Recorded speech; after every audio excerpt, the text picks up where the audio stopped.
கைது செய்யப்பட்ட சேகர் தப்பி ஓடிவிட்டார். காவலாளிகளை ஏமாற்றி விட்டு ஓடியிருக்கிறார். நகரெங்கும் போலீஸ் தேடுகிறது. கண்டுபிடித்து கொடுப்பவர்களுக்கு தகுந்த சன்மானம் வழங்கப்படும். அவனை சுற்றி ஒரு சதிக்கூட்டமே வேலை செய்கிறது. சந்தேகப்படுபவர்களை கைது செய்ய பிரதம அதிகாரி உத்தரவிட்டிருக்கிறார்.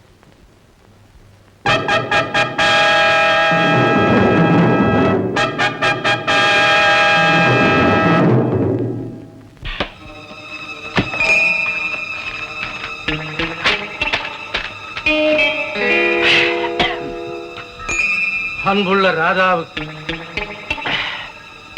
நான் ஒன்றை விரும்புவதில்லை. விரும்பிவிட்டால் அதை அடையாமல் இருந்தது.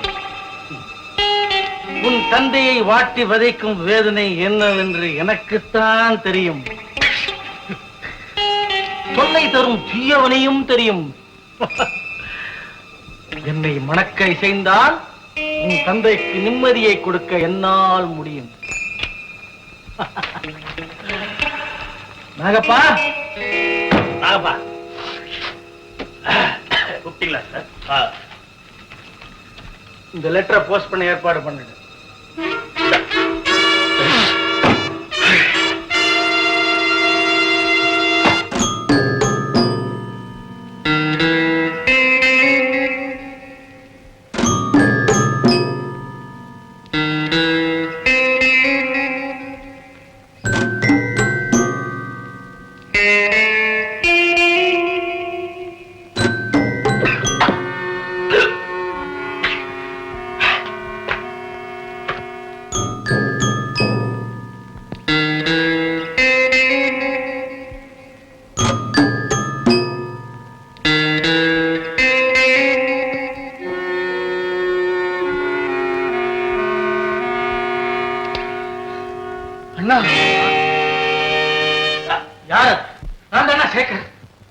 நீயா?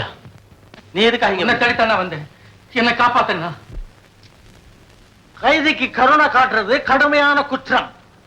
உன்னை காப்பாத்தினா நீ இருந்த இடத்துக்கு நான் போக வேண்டி வரும். அண்ணா, நான் செய்யாத குற்றத்துக்கு தண்டனை அடைஞ்சிருக்கேன். நான் நிரபராதி நிரூபிக்கத்தான் தப்பி ஓடி வந்தேன். நிரபராதி நீ சொல்ற, நான் எப்படி ஒத்துக்க முடியும்? போயிடு. சரி, போயிடு. தயவு செய்து எனக்கு கொஞ்சம் பணம் கொடு. உனக்கு உதவி செய்துட்டு உபத்திரவத்தில் மாட்டிக்க நான் விரும்பல. அண்ணா, நாம ஒரு கருவில பிறந்தவங்க, ஒரே மடியில வளர்ந்தவங்க. ரத்த பாசத்தை நினைச்சாவது எனக்கு இந்த உதவியை செய்யுங்கண்ணா. கொண்டாந்து கொடுக்குறேன். இந்த உதவியை நான் என்னைக்குமே மறக்க மாட்டேன்.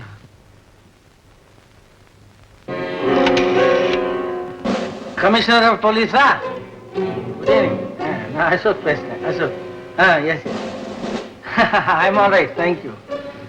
ஒன்னும் இல்ல, என் பிரதர் சேகரை நீங்க அன்னைக்கு அரெஸ்ட் பண்ணீங்கல்ல, அவன் தப்பிச்சுக்கிட்டு வந்து இப்ப என் வீட்டுல தான் இருக்கிறான். ஒரு சட்ட விரோதிக்கு இடம் கொடுத்தாங்கிற கெட்ட பெயர் எனக்கு வரக்கூடாது. நான் தெரியாதனமா உதவி கிட்ட வந்துட்டேன். இப்ப நீ என்ன போக விட்டா அதுவே நீ எனக்கு செய்யற பெரிய உதவியா இருக்கும். இதை விட்டு போனா சுட்டு கொண்டுடுவேன். சாகரத்தை பத்தி எனக்கு கவலை இல்லை. ஆனா அதனால உனக்கு கிடைக்க போற தண்டனையை பத்தி தான் யோசிக்கிறேன். என்ன யாரும் தண்டிக்க முடியாது. தெய்வம் கூடவா?